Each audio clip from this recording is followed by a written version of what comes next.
When I first married my wife, I knew her family was wealthy, but I never thought it would matter in our relationship.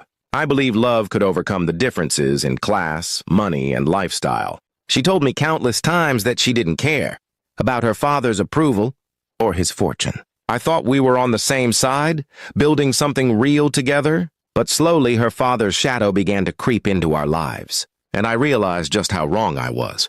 Her dad was the CEO of a massive company, the very place where I had started working after our wedding. He gave me the job under the pretense of keeping an eye on me and making sure I could support his daughter. At first, I was grateful, thinking it was a chance to prove myself. But I soon noticed that no matter how hard I worked, I was never good enough in his eyes.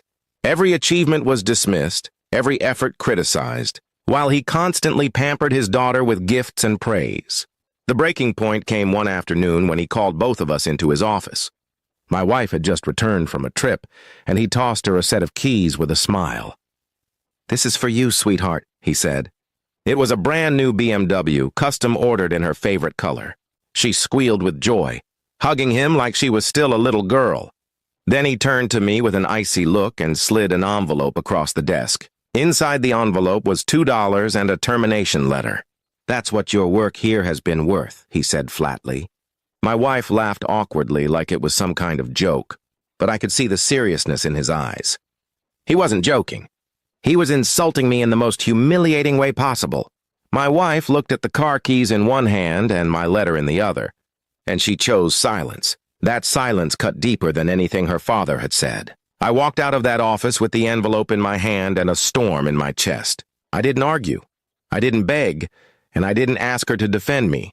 I simply looked at her one last time, hoping she'd at least follow me, but she stayed behind, staring at the shiny new BMW waiting outside.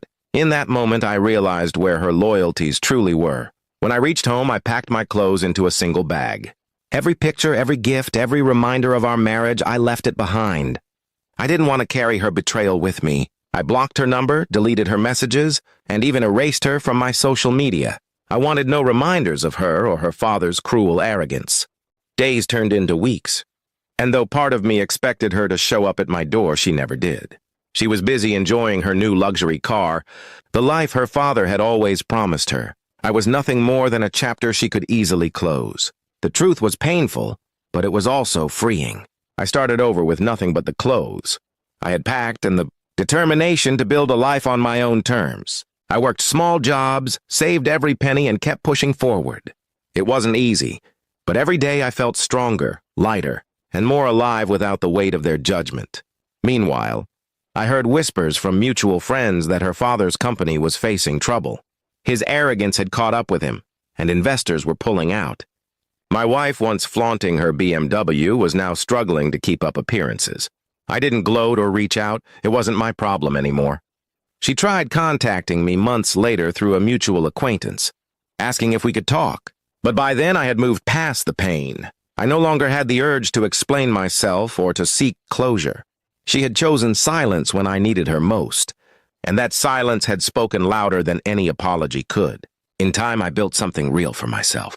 A career based on my skills, friendships built on respect, and a life free of manipulation. I learned that love without loyalty is meaningless, and respect cannot be bought or forced. Looking back, I realize her father's cruel gift was actually a blessing. Those $2 and that firing letter pushed me to leave a toxic life behind and start anew. Sometimes life has to break you in order to rebuild you stronger. Now, whenever I think of her and that BMW, I don't feel anger anymore. I just feel grateful that I walked away before I became completely lost in their world. Because in the end, I didn't lose a wife, I escaped a cage.